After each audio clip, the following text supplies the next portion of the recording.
ഒരു കേസും ഇല്ലാതെ ലെട്ടിലെടുക്ക് കേസുമായിട്ട് വെറുതെ ആ ഗ്രാമത്തിൽ കൂടെ ഈ വണ്ടിയിൽ ഇങ്ങനെ കറങ്ങി തിരിഞ്ഞെടുത്തപ്പ ഇതിന്റെ ടയറിന് മൊത്തം എയർ അടിച്ചെന്ന് ആരാ അവിടെ ആരാണ് ചേട്ടനാ ആരോ ഏറെ അടിച്ചു തന്നു. അത് വിട്.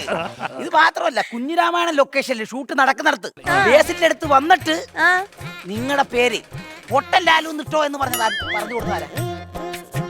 അത് നീ ആയിരിക്കും.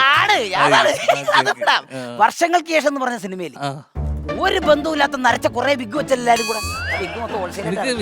പടത്തിലൊന്നും ഉണ്ടാവല്ലോ കേട്ടോ. പോയാ പുള്ളി അല്ലെങ്കിൽ ഇതുപോലെ തന്നെ എതിർപ്പാ. നിന്റെ കരിയർ വെച്ചിട്ടാണ് അടുത്ത ലൊക്കേഷൻ അടുപ്പിക്കൂലോ. നീ ആയിരിക്കും. ലാലേട്ടൻ ഫാൻസ് നോക്കിയിരിക്കുക. എന്റെ ധ്യാനേ ഇദ്ദേഹത്തിന് അറിയാമോ സത്യമായിട്ട്? ശരിക്കും പറഞ്ഞാൽ എനിക്ക് ഇവനെ അറിയാ. അങ്ങനെ ചോദിച്ചാ പണ്ട് എന്റെ സെറ്റിലൊക്കെ എന്റെ വളർച്ച കാണണമെന്നും ഏകദേശം ഇതേപോലെ അങ്ങനെ എന്റെ ഒരു കളിക്കൂട്ടുകാരൻ ഉണ്ടായിരുന്നു, ഒരു കുഞ്ഞാപ്പു എന്ന് പറഞ്ഞ ഒരാള്. സത്യം പറഞ്ഞ ഞാൻ വളർന്നു കാണണമെന്നും ഞാൻ സിനിമയിൽ ഒരുപാട് സിനിമകൾ ചെയ്യണമെന്നൊക്കെ ആഗ്രഹിച്ചിരുന്ന ഒരാൾ. അവനാണ് ഇവൻ. വലിഞ്ഞേറി വന്ന കൂട്ടുകാരൻ ഇവൻ തന്നെ.